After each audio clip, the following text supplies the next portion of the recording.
ladies and gentlemen, dear colleagues. First of all, I would like to thank Karlsruhe University of Technology for giving me this chance to have been here 3 weeks in this summer semester. This teaching assignment is now going to an end. And on this final day, I would like to give a short lecture. Title is Good Practices of Sustainable Urban Design. The scale will be a bit wider. It will be the scale of the neighborhood, of the district. You all know that we have a giant development of new housing estates. We had a giant development of new housing estates in the 1960s, 70s, still 80s, following certain concepts. Today, our challenges, our social, economic, demographic, ecological challenges require certainly different approaches than we had at that time. And what I want to present here this afternoon is 3 examples from 3 cities, Freiburg, Tübingen, and Hamburg, of 3 district developments developed in the last 20 years. Most of them now have been accomplished. Hamburg Hafen City is still under construction. And I think we can have a critical view on these developments and also think of some lessons learned which may help us to plan new developments also in the future. Let's first have a brief look on the urban structure of Germany. Germany is a decentralized country, so we do not have one mega capital like London in the UK or Paris in France, but we have a decentralized system, and nowadays we structure it for planning purposes in 11 so-called metropolitan regions. And the biggest region is not the region of the capital Berlin, but here it's the Ruhr area with about 11 million inhabitants. If I look at the agglomeration, it's the region. And the second largest is here the Rhine-Main area with about 5.5. And then we have similar sizes of 3-4 million, the area of Berlin, a bit larger, Hamburg, Munich, and so on. Overall, the population in Germany is relatively stable. At the moment, it's not shrinking, but it's also not growing. But since the year 2000 and even stronger after 2010, we have a significant population growth in the metropolitan regions. This means at the same time, if the population is not growing, that we have shrinkage in the areas which are outside these regions. But today we want to look at these regions. And here, for example, Hamburg in 2000 had 1.7 million inhabitants. In 2020, 1.9 million, so 200,000 inhabitants in 20 years. The districts I will show you later have on average between 5 and 15,000 inhabitants, which means Hamburg would have needed, almost 12, 15 districts of the one I'm showing to cope with this population growth in the last 20 years. Frankfurt, when I started to work there at university in the year 2000, had 645,000 inhabitants. Now, 20 years later, it's 760,000. And this means also growing demand in housing, in residential flats. Certainly, we try to allocate a larger part of that in densification of existing areas and densification of settlements where there's still space in between, adding floors on existing buildings. But this does not allow us to cope with the total of this required increase in habitations. If we do not do anything, this would mean people have to leave to the neighboring municipalities. This would increase urban sprawl around the central city, and it would also lead to a dramatic increase of rents in the existing cities. Still today, Frankfurt and Munich are the most expensive cities what concerns housing in Germany. And cities are afraid that this could lead to situations as we know them in London or Paris, where normal people are not anymore able to afford to live in these cities. And that's why many cities since the year 2000, already starting in 1919, after the political changes, developed also new large extensions or maybe brownfield developments. Basically, so there is this necessity to develop large new urban districts, new neighborhoods, and there are two typologies, or we had two typologies in the last 20 years. The one was development on brownfield areas. Many of them were military areas. There was a large potential of military areas which became empty after reunification of Germany, after that the French, British and American troops left the country after 1990. So some of the projects I'm presenting today are brownfield development, but depending on the city, if there are no brownfields available, this makes also necessary the extension on greenfield. And what you see here on the right side,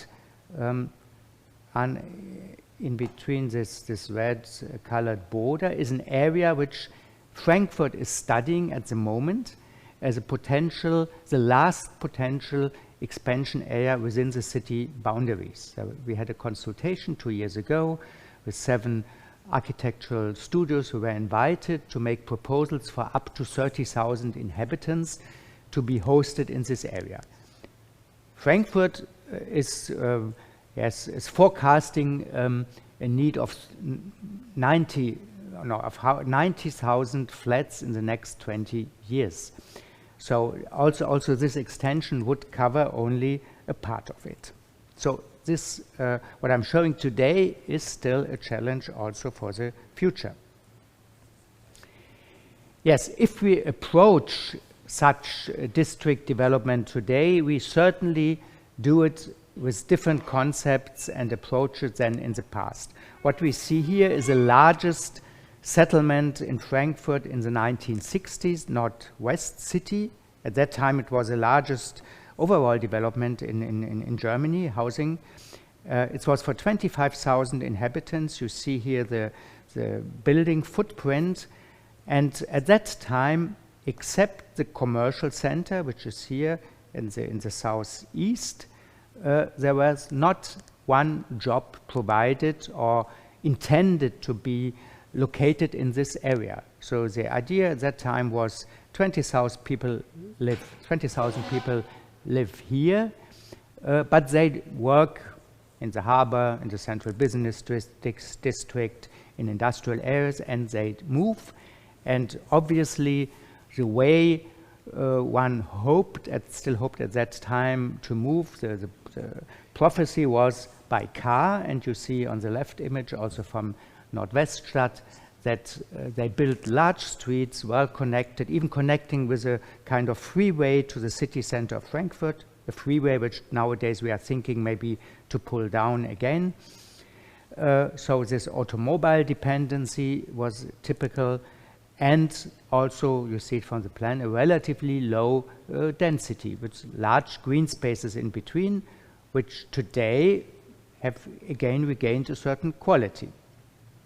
And today we are also, yes, hosting workshops to think, could we somehow diversify Nordweststadt? Could we densify Nordweststadt? But overall, this will not help to solve the total housing problem. Which means the projects I'm going to present now show all of them, even if they are different in scale, in location, in architectural appearance, they show or they follow the same principles, some same principles which are They try to achieve more functional and typological mix. So areas where buildings are diverse, housing offers are diverse, the different functions are integrated and not separated. They certainly go for higher densities because we know we have to develop higher densities if we also want to support certain infrastructure, otherwise it would not work. They go for not sole dominance of automobile-based mobility, and they care for a much more conscious design of public space. In these settlements, even in Northwest City, although it's one of the better projects of that time, the in-between spaces are often not really very attractive, not cared for, and also not used as common space. So I want to present these three examples. As I said, different in scale, different in the type of the city where they are located. The first are two projects, one extension and one brownfield development in Freiburg in southern Germany, which explicitly wants to become a green city and has developed many approaches citywide to implement more ecological city planning. Then the second will be in Tübingen, that's close to Stuttgart, also in the southern part of Germany. And what is in that project is interesting is this approach to a small mix of uses. So the single individual plot is a basis in, will be the basis in Tübingen, and not so much larger blocks may be developed by investors. And the third example, the large one, the metropolitan one, is Hamburg Hafen City, where a new city center, a new mixed-use city center is under creation. I suppose that the professors here have probably visited and know several of these examples, but may you as students not all of them, and I think all of them would also be an interesting target, for example, to visit if you are in Germany, because they are completed or almost completed. So let's first go to Freiburg. Freiburg is a city of now about 200,000 inhabitants, located in the very southwest of Germany along the River Rhine, close to the border to Switzerland. The Black Forest is nearby. It's a very attractive city, university city, very famous medieval city center which was not destroyed during the war.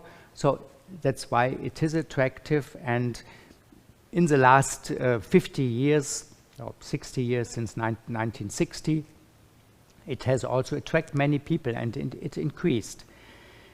But it has this problem of the location. You see on the right photo the Black Forest behind, and since mid of 1990s, Freiburg, as one of the first cities at that time, has a green government.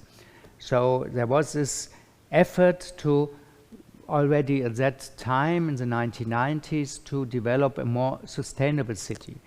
And one decision, important decision the city took at that time was to, I would say, avoid and forbid any sprawling of the city into the surrounding landscape by deciding in the city assembly that all growth for the next 20-25 years should happen in just two areas. One expansion area, this Rieselfeld, and one brownfield area, the Vauban. In total, approximately 20,000 inhabitants, and they signalized very clearly that they would not allow and not develop smaller areas, extension areas. So the only alternative would be fill in. And this meant that these people, these families who normally would have planned to build their individual house somewhere, as we have it in many German cities at the periphery, in Freiburg it was clear this is not possible. This will not be allowed. There won't be development plans. So quite a mix of households, types, had to decide if they want to buy, to invest, to build something in Freiburg, they have to go into these two areas. Obviously, Freiburg also had large settlement of the 1970s, and so even without knowing these settlements, just looking at the plan, I think you can imagine how these looked like, and it was clearly said that the new development should not follow the principles of this heritage of the 1970s, large blocks, distance in between, anonymous open space, car orientation. So all this was clearly said, Rieselfeld should not look like this, and we should develop something different. At the same time, as I said, the historic city was one of the first which was pedestrianized, not just one street, but the whole city center in Germany. But also alternative transport was developed, a tram, which is a regional tram. With this tram you can go up to the Black Forest for 30-40 kilometers, but you can also go directly into the historic city center, as you see there on the right image, the tram entering on one or two larger streets. You can directly pass the city center. And the tram was also at that time decided as a backbone for any urban development. So the city decided these new developments, they all need to have tram linkage from the beginning. So here you see, in the forefront, you see this Rieselfeld development. You see it's clearly delimited. That is for 12,000 inhabitants, mixed use, relatively dense. Behind you see one of these of the 1970s, and a bit behind on the left you see, you can imagine, or you see there is the cathedral, the main church tower, and the historic city center. So I must also say that all projects I'm presenting here today are the result of a public architects and urban planning competition. For the Rieselfeld here, it was, I think, 100 entries, early 1990s, quite diverse, completely different solutions. The second one was a Danish architect, which would have been quite different, not so much urban, more landscape-related project, but in the end, the city decided, or the jury, and then the city jury decided for this project, and the city implemented it. And on the left side, you see the basic scheme of this project. So the central red line here, this is the tram. And the tram has 3 stops. And with the tram, you are in 15 to 20 minutes in the city center. And the idea is that the most dense typologies and the highest mix of function is here along the tram. So what you see here in black color, these are shopping facilities, services, and so on, all along the tram. In the photo, you see density, 5-story approximately in this, so between 4 and 6, but mostly 5 or 6 stories. And what was important, that the tram was built as a first step. I was there several times with students, first time around 2000. The tram was already there, but the blocks which we see here on the left side, only maximum half of them was built at that time. But the city really held this promise to make it accessible. What you also see on the scheme on the left, that there's kind of green fingers reaching into this dense area, so here from the west and also from the north, and there's another one here with this blue water line here crossing in the northern part. The concept was that no single flat should have a longer distance to a green space than approximately 150 meters. So that wherever you live, it's mainly high-rise. There are some terraced houses at the periphery. We'll see that in the next slide then. But most of it's multi-story housing, which means families have terraces, but not their own house, not a garden. But green space is an important issue and is reachable very, very easily. Yes, here you see the scheme for this public transport concept, and you can see with these circles that most of the area, except here the southern part, is reachable within 400 meters. 400 meters, that's 7 minutes by foot. And here it's a bit more in this southwestern angle. But this means that by planning intelligently from the beginning, you can, without any problem, house 12,000 people within a short walk to public transport. And as I said here, the trams run every 7.5 minutes. It's 20 minutes to the city center. It's an attractive these are attractive new vehicles. And we will see later in the second example from Freiburg how this has reduced, or how this can reduce the number of cars per 100 inhabitants considerably. Yes, on the left, this was the kind of urban master plan, design plan, and there you can see that the most dense, that these closed blocks here are in the center, so very directly adjoining the tram, and then towards the periphery, density is decreasing, typologies are a bit more open, and at the very end you have also these linear structures, which you see, these are 3-story terraced houses for families. So the idea is to make different options for different household sizes. There's also social housing integrated, not in the percentage which we probably would do today, 20 years later, because we still need or see a large need for creating more social housing, but at a certain percentage it was also is present also there. Density is about 150 persons per hectare. This is I would say a good density for already creating an urban environment. Normally you say blocks with 4 stories, they can create this density.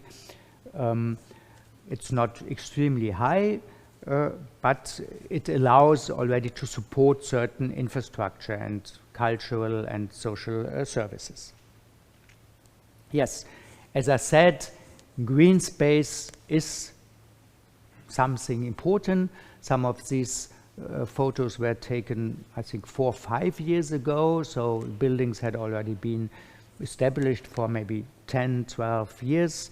So green is becoming more intense. We see that every visit we are there.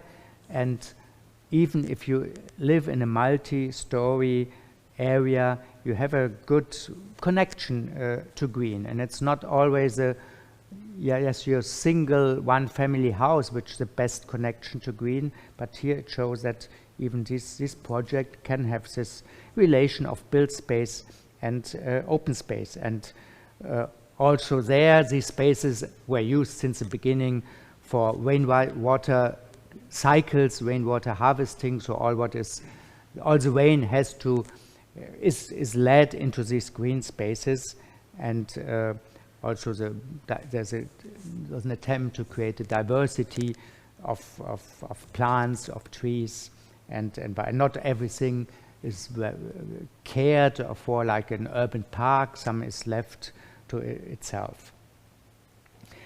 This was approximately 12,000 inhabitants, and in parallel, Freiburg, when they took this decision not to allow other extension, developed a second area, which is the Vauban area. It's normally that what is internationally even better known because it has even more ecological standards.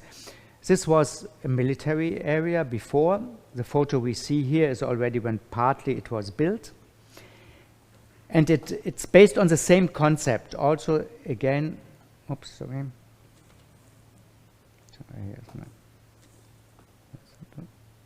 here's my mouse here. Here in the middle, the tram was built.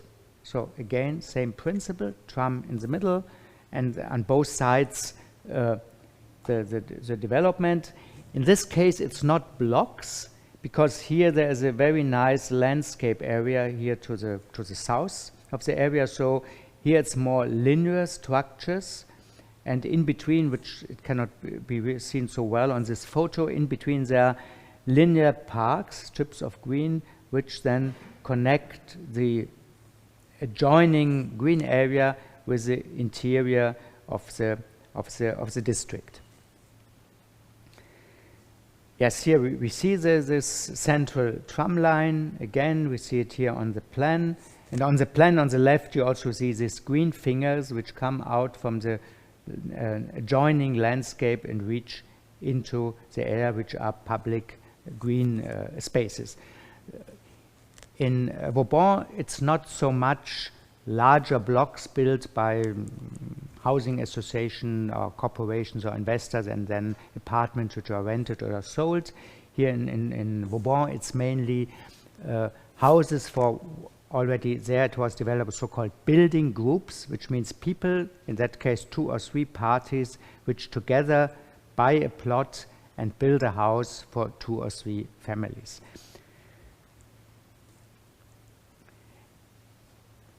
The area, because there was a tram, I have to go back to the plan.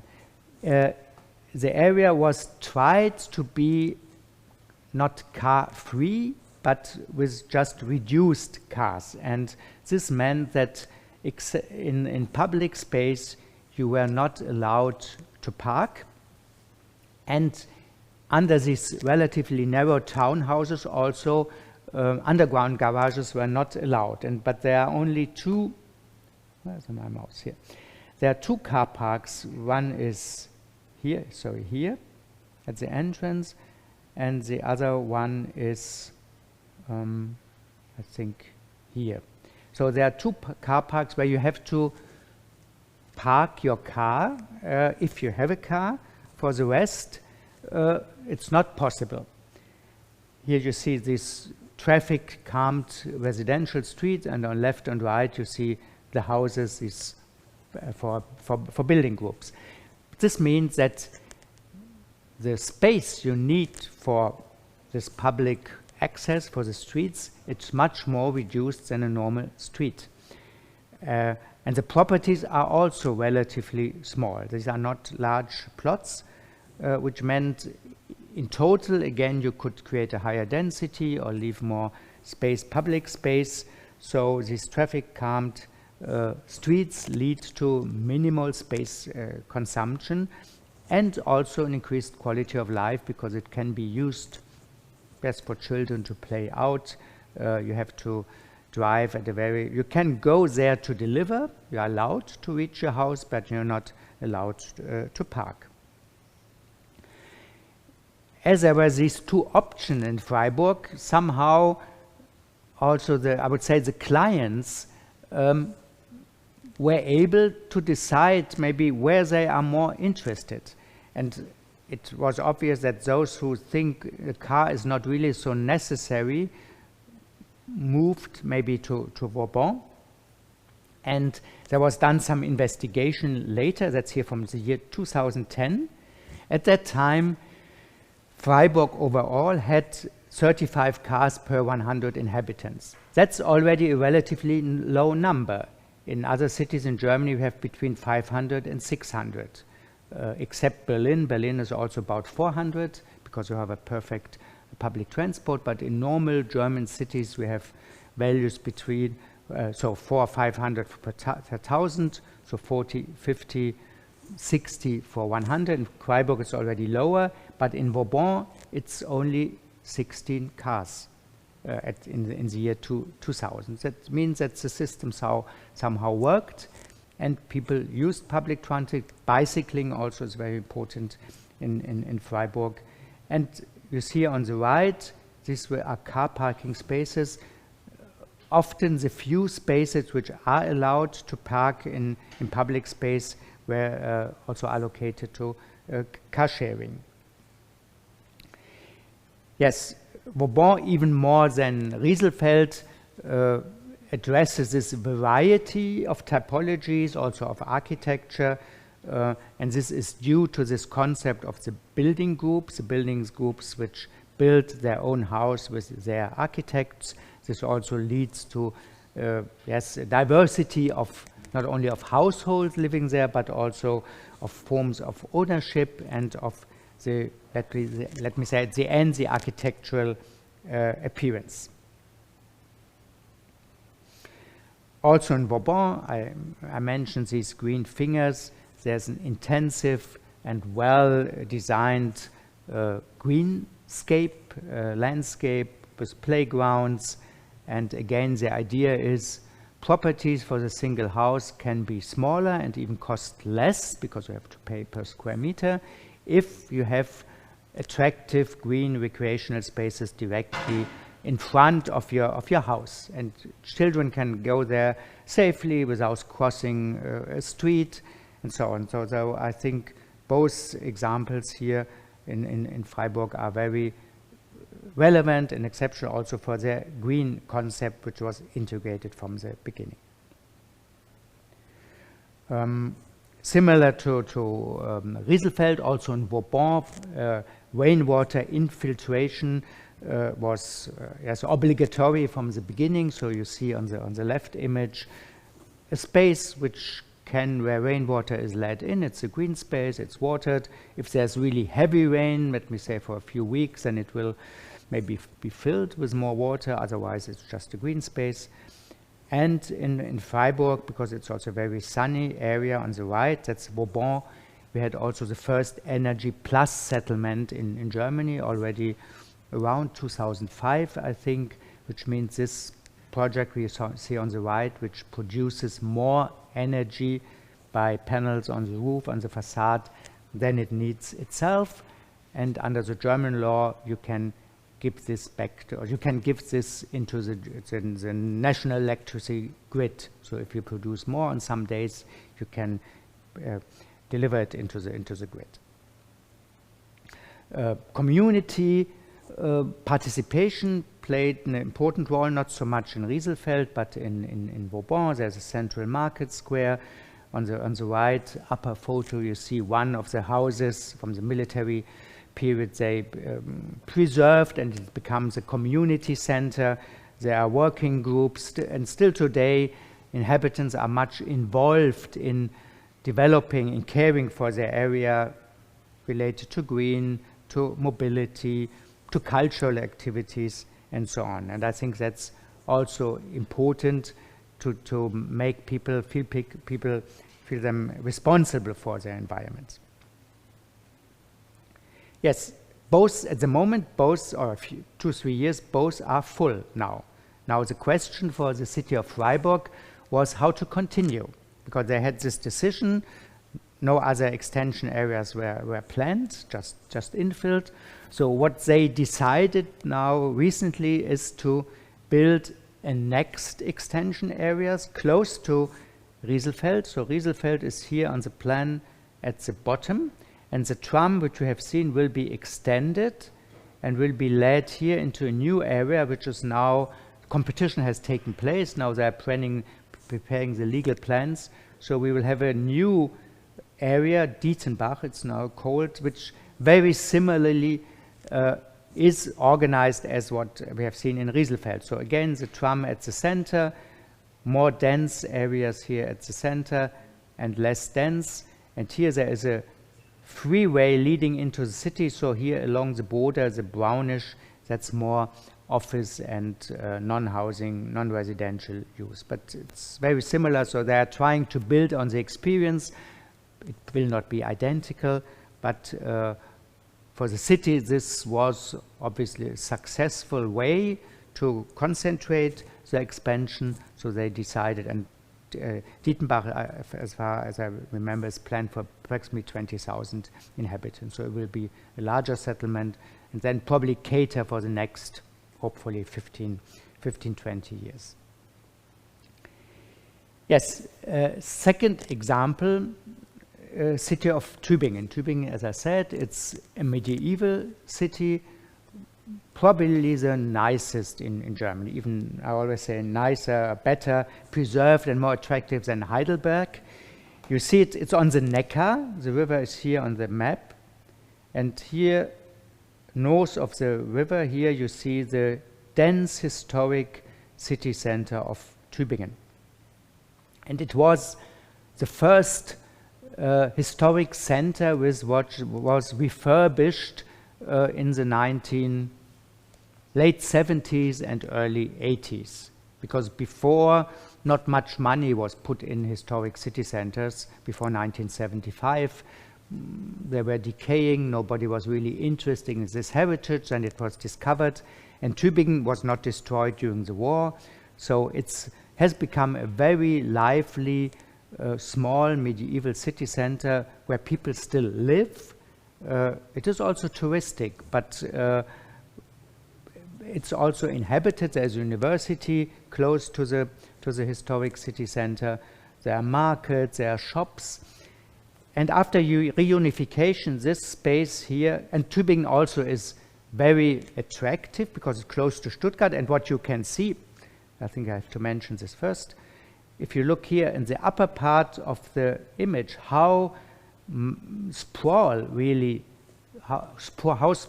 Tübingen is. Because these are people working in Stuttgart, traveling 30 minutes by car, 40 minutes by train, and having built their house in the last decades all over these hills there. So Tübingen also has since long a green mayor, university city. Also Green Party was very important since their foundation. So in the early 90s, they got in position of this, what is here, the area which is colored here. This was French military area. And the city was able to get in position, and then the upgrading of the historic city was just finished. And the person who was responsible was free. She could do a new job. And then there was a discussion in the city, also in the population, why can't we all love the city center. Why can't we build nowadays something which is equally interesting, which is equally liked by the people?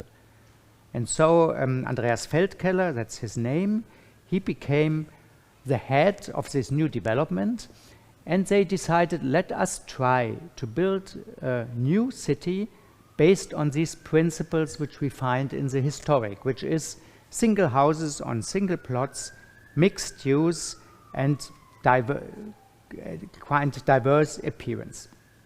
Again, it was a competition, and it was won by a young group of just graduates. So it was a competition which was not open for students, it was open for architects, but also for graduates which have not yet done these 2 years of practice in order to become an architect. And these three students, during the time of the competition, they graduated at University of Stuttgart, which meant before the deadline, there were already graduates. And they did win the competition, Lehen 3, it's a small office. I know one person very well. And with that, they established their company. So they did not build the whole Tübingen Südstadt, but they did the legal plans together with Tübingen. They got from different building groups, I think 3 or 4 houses, which they built. So in the end, so this project started. They put this board on there, and which means here entsteht die Stadt der kurzen Wege. So here we are developing the city, the district of short distances. So the idea is mixed use, walking, cycling, public space free of cars, and that's an image I took, I think, 3 years ago. I've been there several times in my last visit, which shows that somehow this works also quite well. How did they do it? First of all, they said, we want to develop an ecological settlement, so we'll try to keep most of the existing buildings which can still be reused. And there was some here, what we see here in the middle, these were housing blocks already from the military time, even here on the right, and some others. And for the rest, they mainly developed by city blocks. We would say dense city blocks, which were then divided, newly divided, because in single plots, what you see here, the numbering and the design. And then people which had to organize in building groups, could apply for a plot. This plan, I took it from a newspaper when I was once there around in the late 2000s.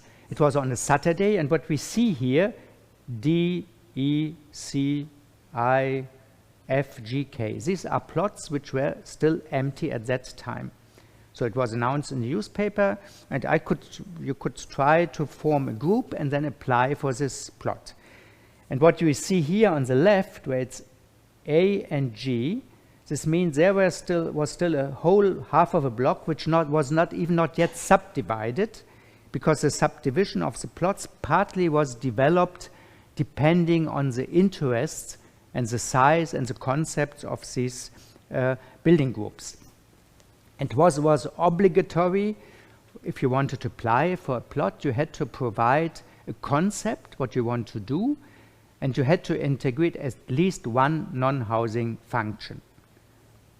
A shop, an office for an architect, whatever, one function. Normally it was then on the ground floor. Because the idea was, looking back at this example of the historic city, to develop something which is in the same way lively. Non-housing function on the ground floor and housing on top. And so it worked, so they sold these properties year by year, and the project then, completed. Here you see an aerial photo, you see still some of the existing buildings which were incorporated, basically city block typologies, and you see the variety of buildings. Some were quite large. There were also building groups of 20, 25 households organized together, and then they chose their architect, and with the architect they developed. Later this concept became quite fashionable in Germany. At the moment, for example, in Berlin, there are quite a number of projects from Baugruppen, building groups, because it's a way you do not need to buy from an investor, but you build yourself your apartment. And on average, it's 20–25% cheaper, because that's the gain what the investor in our German situation has. So it's developed. There was no regulations of the architectural appearance.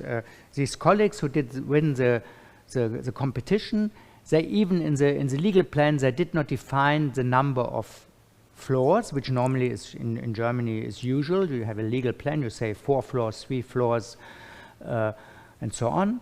But they define just heights for streets, for the alignment of buildings. They defined heights, but there was no regulation of the architectural material form aesthetics. That's why you see the buildings here are quite different, but what you can recognize in all these buildings that the ground floor is somehow different. It's normally not used for residential purposes.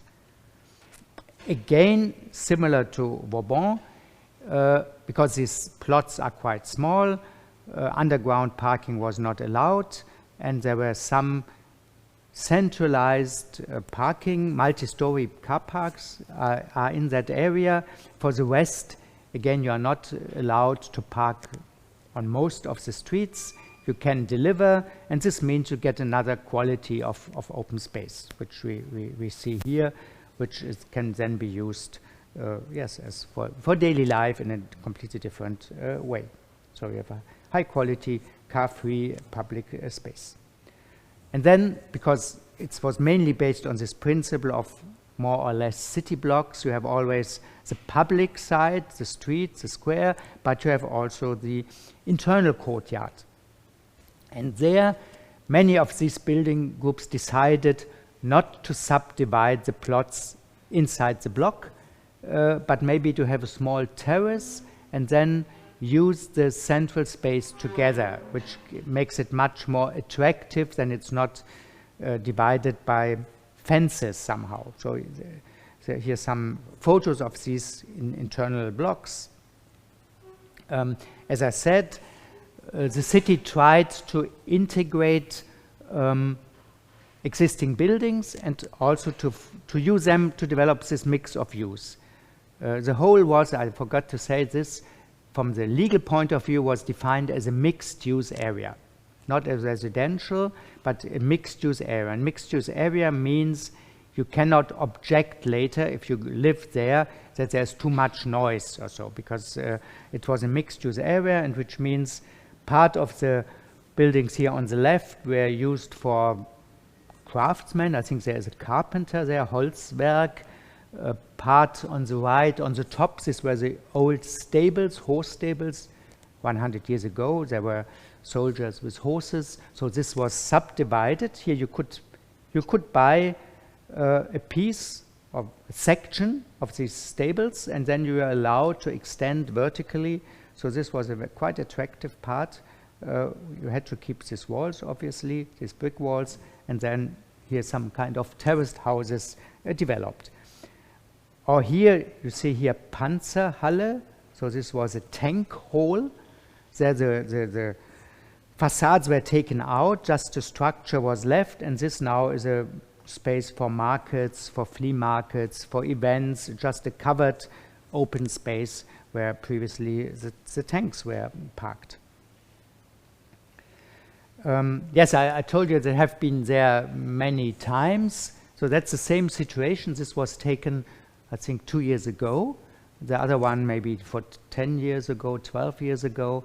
There's a small cafe, and there you can see what green can make over the years, and how in these 10, 12 years, I suppose, the green has taken over.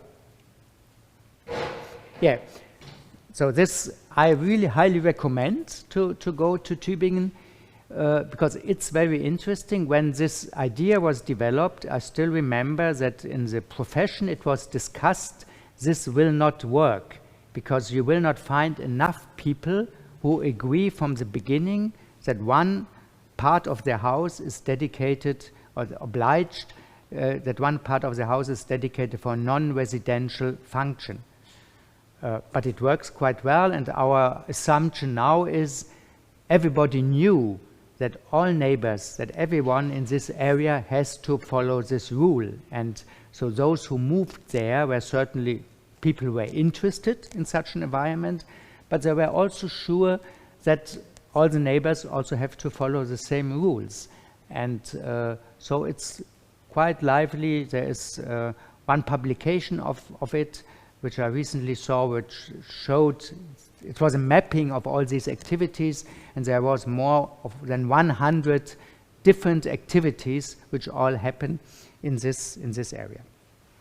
So, last example, we change of scale, but similar general approach, how to create new district, sustainable district of today.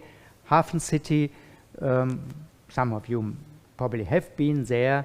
The idea to create in parts of the old harbor here north of the river Elbe, which you see here, a new city center, which on the one hand is a central business district, which has universities, have cultural institutions, but different to many of our modern city centers, Frankfurt or others, for example, should also host more housing than usually we find in city centers. So in total, it's 150 hectares. That's approximately the same size as the historic inner city of Hamburg. Similar to Krakow, to many cities, you see here the historic medieval center, which also was partly fenced. Then walls were broken down, and this is approximately also 150 hectares, same what the harbor areas. I don't know how large is the inner city of Krakow. Frankfurt also has 140 hectares. So many of these medieval cities had this size approximately. Yes, big ships couldn't enter that anymore, so already since the year 2000 there was a discussion, and the first idea was to make here Olympic Games for the year 2012. Finally, they were in London. So Germany wanted to host the Olympic Games, so they made a call, and many German cities several applied with proposal. Frankfurt did, Munich did, Hamburg did, with the concept really to build here the Olympic Village, the sports stadium, and so on. I think would have been very interesting. Finally, the national award or to qualify got to Leipzig, but this was a political decision because it was shortly after reunification. Leipzig always was a sports city in former East Germany, but it was not really an interesting concept, so London got the games. So this was gone, and then the idea was born, okay, if not Olympic village and Olympic site, then let's develop a central city development. Again, yes, and here we see maybe the first, that's the connection. So it's how centrally it's located. So we have here the harbor area. It's less than 1 kilometer here to the town hall and to the center of the existing inner city. Here is a main train station, so main railway station. So all it's centrally located in a unique way. This is only possible if we have such a central harbor area, which you do not need anymore. No other city, I think, would have this option to extend its city center in such a way. Similar to the other project, again, a public competition. It was won by Kees Christianse together with Astok, his German branch in Cologne. They did win the first prize. This was a model from the competition, from their first prize.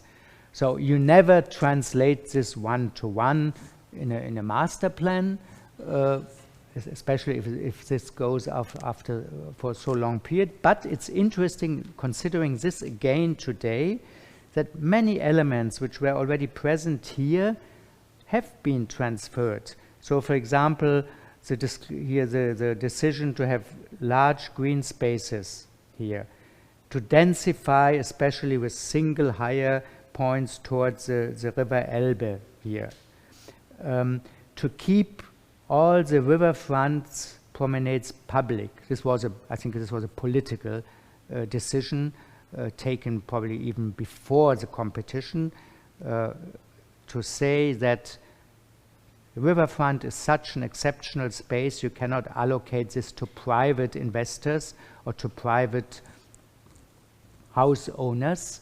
So all the riverfronts in the Hafen city are public space, and the buildings are recessed. And also already the idea here of the Elbphilharmonie, which was then later built, and of some other public building at the most prominent places. But this was the competition, and then a long process started. Yes, this is also from the competition still, from their project, visualizing the atmosphere, and this makes clear what they wanted. They wanted a dense inner city, mixed use, you see here in this visualization, but this was also later implemented in similar ways, that you have here a housing building block besides an office block, and this was one of the structural elements of the master plans even later, to keep them open until to a certain point that you can still see where you put which uses. Also to have this a public space on a lower level on the water. That's also something which was realized in one of these basins. So many of the ideas have been transported. And then clearly you start with structural plans, which have later been revised several times, but this was 2000, the first one. And I think it's interesting to also to see how one can somehow determine or fix certain elements, but always leaving flexibility. So what does this plan at that time said? It said all what is blue is mixture of residential and offices, but if it's deeper blue, it's less housing, and if it's lower, it's more housing. That here the center, would say, of the Hafen city should be here along this water, on both sides of this water basin, directly connected to the market square and to the inner city. Here you have these single higher buildings. All the yellow spots here are public image creating buildings. So here on the left, the Hafen, the Elbphilharmonie. On this spot here, later was built the Hafen University, Hafen City University, a university just for architecture, civil engineering, and geomatics. So our discipline, a new building which was built here, and some other another area here at the very eastern end, also quite with higher buildings. So there was this first structural plan, and then it was built. It's not yet completed towards the east, and you see in these images this also implementation of this idea that it should be quite diverse, that it should be functionally mixed. You see in the photo on the right here a residential building besides an office building. You also see, you cannot recognize it so well, but there is this public space, this platform here, floating platforms where you can walk on the water. Yes, the Elbphilharmonie here still in construction. Now really the symbol of the entrance to the harbor. One can discuss about, yes, architectural appearance of the one or the other. Here is in the central part, one wanted a relatively clear frontage. There's a lot of brick, because brick is a material of northern Germany, as it is also in northern Poland. Yes, again, some other images.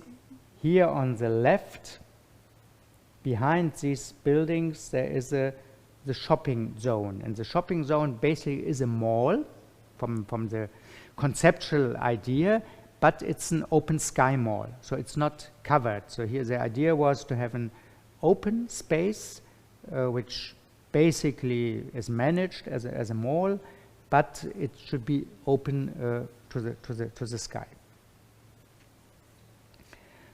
And there are other areas which are not so in the central part, as you see here, but also there the ground floor has other uses. There's also the higher floor height on the ground floor. This was in the legal plans, that it should be higher in order to make it possible to incentivize for other uses. Architecture, buildings built by different architects. In the first step, a very low number of social houses, so they realized after some years that this is a problem, so they try to increase cooperative housing, social housing in later steps. But what was interesting in the first research done several years after the first part was completed, that the number of families in the Hafen city related to the total number of households is higher in Hafen city than in overall Hamburg. So the Hafen city was quite attractive for families. And why? Because you are in the center of the city, you can easily go to your job if both partners work, short distances. There was a good infrastructure of kindergartens, of open space.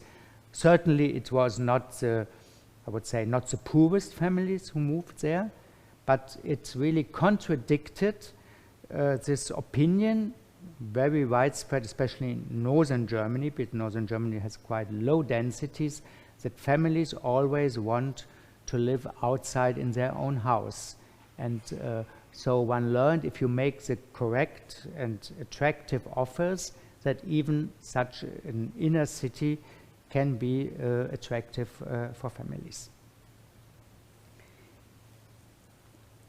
Yes, open space was similar to the other project I've shown, was a major concern from the beginning. So already in the first master plan, this was fixed, and so there's a large longitudinal park here in the center. There are these two parks which I showed you in the model, which are smaller, but they are still there than they were in the original model. And you see again that all the promenades, partly they are even green, are public spaces, and that's something you define, whereas the, let me say, the building structure which is shown here in these early master plans is certainly not the building structure which was later realized or which is still going to be realized. So this is more showing typologies, but the detailed projects were then developed step by steps for the different sites. Basically, the development went from west to east. And here's some of the open space. The original concept, and as far as I know, it was implemented in most of the Hafen City. I don't know if it's in every part. In the newer parts is a concept by Enrique Miralles, Spanish architect, Benedetta Tagliabue. He died relatively young. She's continuing in the office. And the idea was to have you can discuss this, but here the idea was to have a uniform, a consistent design approach to open space overall, the Hafen City, or at least this further. So the furniture, the geometry, the lighting is quite, yes, high quality, and also developed throughout the city. And you have also some, there's on the right is one of these smaller parks. On the lower image, one of these promenades, which are really attractive, especially the ones along the river Elbe, where you see the harbor on the other side, and you have really feeling that you are in a Hafen city, in a harbor city. Yes, here these images, that's on the right, and these are the cruise ships, which really also, like in Venice or other cities, reach here the center of Hamburg. The question of flooding of water, high water, was a discussion at the beginning, because Hamburg, the harbor, is directly related to the open sea, which means we have higher and lower water during the day, and even maybe in spring floods and so on. And the original harbor was not protected. And there was a discussion, should we leave it open, or should we somehow segregate it and not connect it directly to this changing water level? In the end, they decided to keep it connected. And you see this here quite well on this photo on the left. On the right, we see the Speicherstadt, which is storage city, which is on the lower level, even the street, which was a former level, and this can be flooded if there's really high water. In order to avoid flooding for the new buildings, what did they do? They built them on a kind of basement, which you see here. So they are above flooding level. You see it also here on the promenade on the right image. So they have a higher level where the buildings are, and here inside this basement in most cases is a car parking. So different to the projects I showed before, Hafen City is still well accessible by car. You have in this basement, you have car parking for everybody who wants, but the pedestrian network is very well separated from the street, so when you walk through these promenades, you do not really feel this. Yes, public transport, clearly they built a new underground with two stops here, and there's connection, as I said, on the lower plan you see private transport, main cycling, pedestrian routes, that's all integrated in the surrounding areas. And yes, here are some images which show this environmental friendly mobility, which is possible by walking these passages, large public spaces. That's the underground access, but not that's still animation when it was built to the U-Bahn. And I think here it's a kind of collage of different photos I took throughout the years, which shows, I would say, the different atmospheres which are possible there, the different lifestyles. So you have here businessmen, you can relax, you have tourists sitting here, you have here basketball fields for youth who live there. So I think it's quite a diversity of lifestyles which have developed here in a city center, which is probably different from some other city centers you would compare. So my last slide. So what maybe are some lessons which we have learned, which we can learn from this district? I try to summarize maybe the main results in a few points, so that we need a mix of functions, but also a mix of typologies for creating diversity, and by this also quality of life. So we have to think how we can do this. We need a high urban density in our context. It's certainly not a density of Hong Kong or China, but for our, let me say, Central European standards. And this is important, especially to ensure the sustainability of the diverse infrastructure. If we do not have a certain density, infrastructure will not be supported.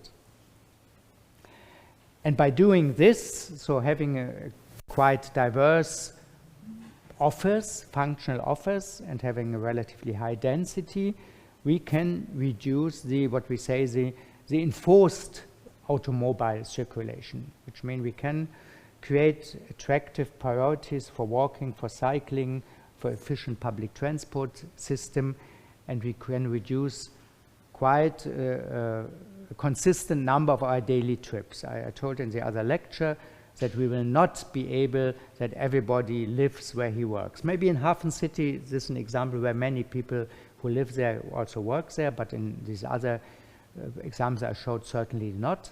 But this is just 2 trips a day. And the majority of our trips is for other purposes during the day, for doing shopping, for recreational, for doing sports.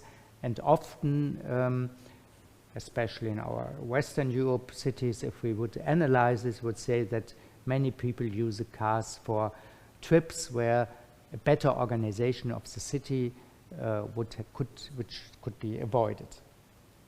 Yes, and we have also learned that public space, the public domain, is important to make people, feel well in these areas, and just not to leave to go somewhere else because the space outside their house is not really interesting. Yes, and certainly, and this is something which has become even much more important since these areas were developed, is today up-to-date energy and ecological concepts. We have seen in the last few years that our cities really have to adapt them to climate change. Green space development is something very important, which some decades ago we thought in cities have stone places and sealed places and landscapes outside, but we have to bring it back to the city, and also the question how can we create energy circles and so on. I think this, the last point, public engagement, especially in these smaller areas, especially Vauban, this was a topic. I think it's something we, as architects and urban planners, we have to be much more aware, because people have to support our project. I think we are the experts, we are those who can develop these projects, who can propose them, but if the people are not with us, then it's very difficult that they accept this. And that's why, for example, our planning master in Frankfurt, we integrated in the last re-accreditation also a moderation course. So the students learn how to moderate certain groups. Yeah, I think this is, and I try to present you these 3 examples, and yes, invite you, if you're in Germany, just visit them, and because I think one can get quite a lot of inspiration from these now already completed projects. Yes, thank you very much for your interest.